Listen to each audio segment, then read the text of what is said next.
What's up, everybody? Cranky Yankee here to give you the quick update of another Grand Prix session. We're in FP1 in Singapore, the beautiful track, the street circuit, and we had some, I guess it's still daylight, so I'm not going to say sparks were flying, but there were some good moments, and I'm just going to take you through it really quick. I've got a new process, like I've been telling you, I've been making you guys this website, and especially for the practice sessions, I'll do the blog, I'll focus on the blog in the first 10 minutes, because I'm basically writing throughout the whole process. That way I'm taking really good notes. I'm building you guys, I'm really excited about it, a really intricate data management system. So the backends, don't worry about it. That's on me. The point is, you will be able to filter and look at the drivers based on however you want, whatever you want. I got the most feedback from you guys telling me the results are just like they're all over the place. They're not really like easy to mess with. So I'm going to change that entirely. And so I built this from the ground up. This is just a very simple version. I can do it really quick for you guys. I'll let you be able to search. You can download it. You can copy, save it, print it, share it, whatever. I don't care. Do what you got to do.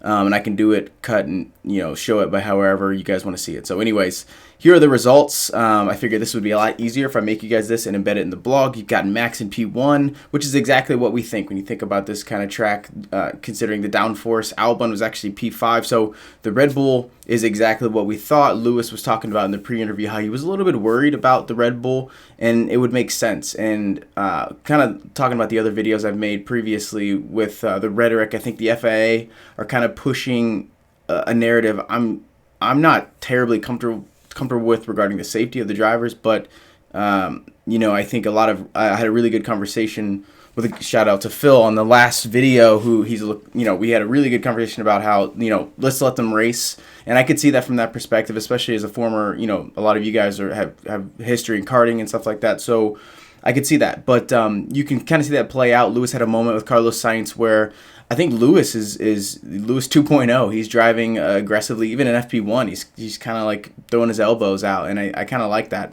But I wanted to include that because obviously no one's really going to pick that up, but it does matter, and I think it's showing itself. And watch for that in the next sessions, especially Lewis driving a little bit more aggressively.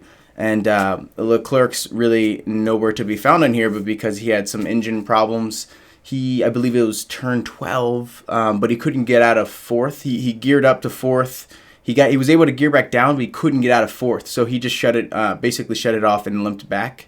And it looks like they're probably going to get it fixed. I haven't checked the coverage, but it looks like they're going to be able to get that fixed. Lando Norris had his maiden race here. He had a moment over at, I've captured it here. He had a moment over at turn 7. But he actually veered off, and instead of trying to make the turn based on Valtteri's shunt earlier in the session, he didn't really want to deal with that. So kind of bearing the lead here, my bad. Valtteri he put it right into the wall, had a pretty nasty wreck. He's fine, everything's fine, but it looks like the car was getting squirrely. He lost the back end a few turns prior. So he red flagged the session at about 26 minutes.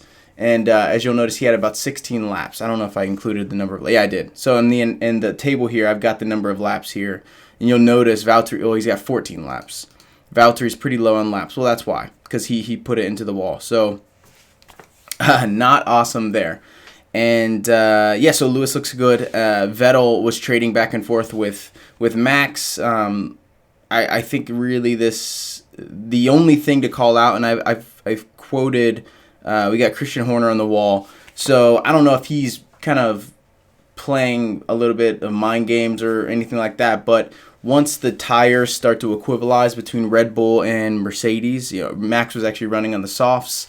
I think Mercedes probably edges out a little bit ahead after FP1, despite, you've got Albon in P5 and you got Max in P1.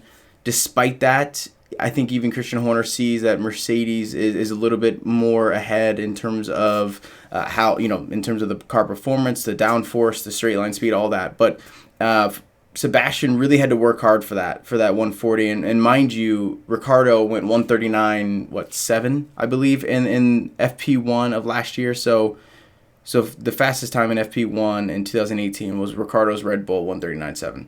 So, and you got to remember, Lewis is absolutely blistering speed when he put in that 136. So I just included that just for frames of reference as we watch these sessions and think, what's a fast time. But that's basically the rundown. Valtteri, Shunt, Lando's a little bit cautious. A lot of the drivers, it looks really crowded, overcrowded.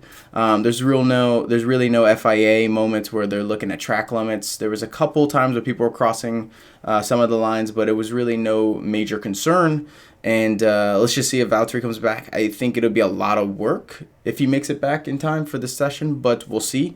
And I'll keep you guys informed. This next one will be quicker. I really had to get the feel, but now that I built out the scripts for these tables, it's going to be a lot faster. So I'll be putting these up. They'll be just straight me talking, nothing cute, nothing fancy for now, and I'll kind of change up the content. But I'm thinking about going live. Like I said, I've kind of mentioned it before in other videos, and I haven't heard anything. So if you guys are interested in something like that, it'd take me a little bit to build the scripts, but I could still go live and kind of show you guys, or at least talk you through how I do the analysis and write, 1,000 words while recording 6-minute video, all recording before the next session. So let me know if you're interested in that. But either way, thanks for checking this out, guys. Appreciate the support, and I'm really looking forward to giving you guys even better F1 content. We'll see you for FP2.